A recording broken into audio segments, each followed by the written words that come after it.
RBSC 10th और 12th board exam को मुश्किल से 3 दिन बचे हैं और इन 3 दिनों के दरमियान आपके दिमाग में अप्स एंड डाउन्स चल रहे होंगे, ज्वार भाटा फूट रहे होंगे, नर्वसनेस हो रही होगी। ये जाहिर सी बात है। तो मैं आज इस वीडियो में आपको बताने वाला हूं कि एग्ज़ाम से एक दिन पहले या एग्ज़ाम सेंटर पे पहुंचने से पहले आपको क्या करना है और किन चीज़ों को अवॉइड करना है। इस वीडियो में अपने डिस्कस करेंगे। यहाँ मैं अपना एक्सपीरियंस, अपना ऑब्जर्वेशन शेयर करने वाला हूँ आपके साथ। ये मेरी व्यक्तिगत राय है। पहली चीज़, आपको एग्ज़ाम से एक रात पहले पूरी नींद लेनी है। अक्सर देखा होगा बच्चे पूरी रात काली कर देते हैं एग्ज़ाम से एक रात पहले, पूरी रात पढ़ते हैं बच्चे। एग्ज़ाम से एक रात पहले आपको पूरी नींद लेके जानी है। 6 से 8 घंटे की नींद लीजिए आप।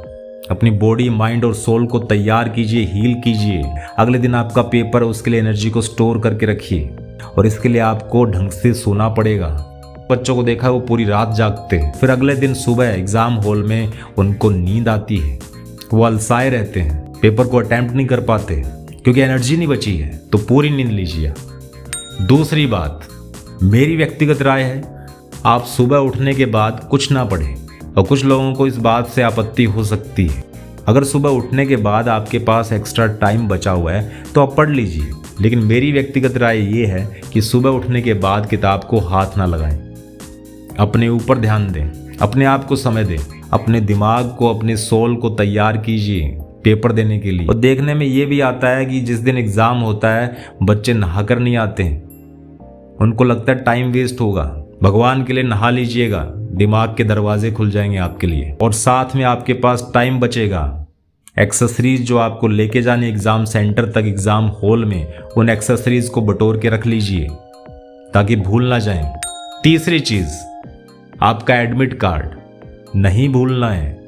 अगर आप पहला पेपर देने जा रहे हैं, पहली बार पेपर देने जा रहे हैं, तो एडमिट कार्ड मस्ट है।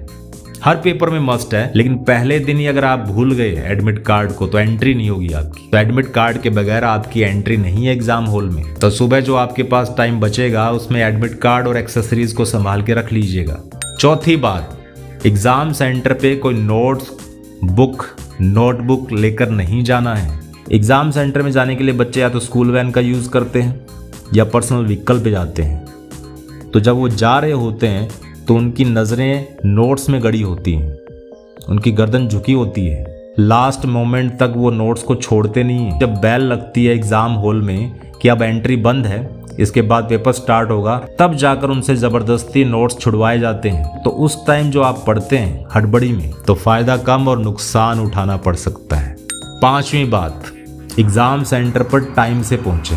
मैं तो ये कहूँगा कि एग्ज़ाम सेंटर पर, एग्ज़ाम हॉल तक 1 घंटा पहले पहुँचें। आप अपने एग्ज़ाम सेंटर की दूरी, डिस्टेंस को पहले से ही काउंट करके चलिए, कितने टाइम में आप वहाँ तक पहुँच जाएंगे। उसी के अकॉर्डिंग आपको घर से निकलना है और 1 घंटा पहले आप पहुँच जाएं ताकि हड़बड़ाहट ना हो। और सेंटर पे आप टाइम से पहुँच गए तो आपका मन, आपका चित्त शांत रहेगा और आप फोकस कर पाएंगे पेपर पर। लास्ट, छठा है, एक्स्ट्रा मटीरियल नहीं लेकर जाना है। एक्स्ट्रा पेपर लेकर नहीं जाना है, पेपर बोर्ड लेकर नहीं जाना है। कुछ सेंटर्स पर अलाउड नहीं है, वो एक्स्ट्रा मटेरियल में आता है। Watch, smart watch, calculator, mobile, ये सब प्रोहिबिटेड है, आपको नहीं लेकर जाने हैं। तो उम्मीद करता हूं कम से कम आपका पहला पेपर धांसू निकले, जोरदार निकले। और अगर पहला पेपर आपका जबरदस्त निकल गया तो आपका हौसला बढ़ेगा, आप अगले पेपर भी अच्छे से अटेम्प्ट कर पाएंगे। एग्जाम के लिए शुभकामनाएं आपको।